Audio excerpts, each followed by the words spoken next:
Tell me what it was about your situation at that time that gave you so much fuel to go back and do this work. Because we got a concept here on the show called a hurt locker. All of us have a hurt locker. And we put all of that historical hurt and baggage and stuff in that locker. We close that door and we clean up the rest of the house so it's presentable. It takes something serious for you to go in that hurt locker and to work on that stuff. What was it about your condition when you took that depression survey that was fuel enough for you to get that work started? There were several things. Like I indicated, I was bringing another child in the world. I was not about to allow that child to experience that version of me on a perpetual basis. I wasn't going to allow it. I had looked over the course of, raising the other 3 children and being involved in their raising. And I saw what a terrible job I had done up to that point. Just terrible version of myself at the time, comparatively. And I just did not want to, subject this new child to that version of myself. I wanted to be a better man for her. Additionally, I'd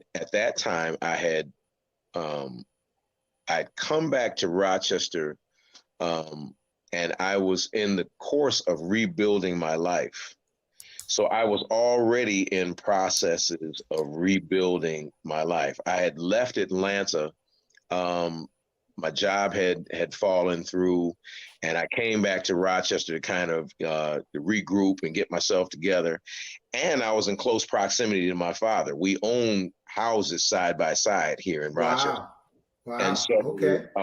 So I saw him every day, and it afforded me the opportunity to have conversations with him and to observe him up close and personal, and to learn him in ways that I had never had the opportunity to in my entire life, and to see him from a different perspective, and to see that despite his brokenness, despite the way that brokenness had negatively impacted me, my dad was a great man, on so many levels.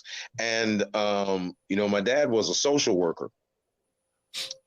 And so he worked at the state hospital here in Rochester for 30 years as a family care counselor.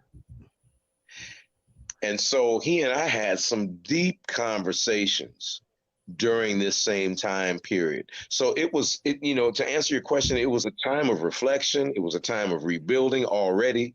It was a time of new emergence with my daughter. And so there was no more opportune time in my mind for me to begin doing this work. And so that was the impetus to push me to that level. And I was just sick and tired of being sick and tired.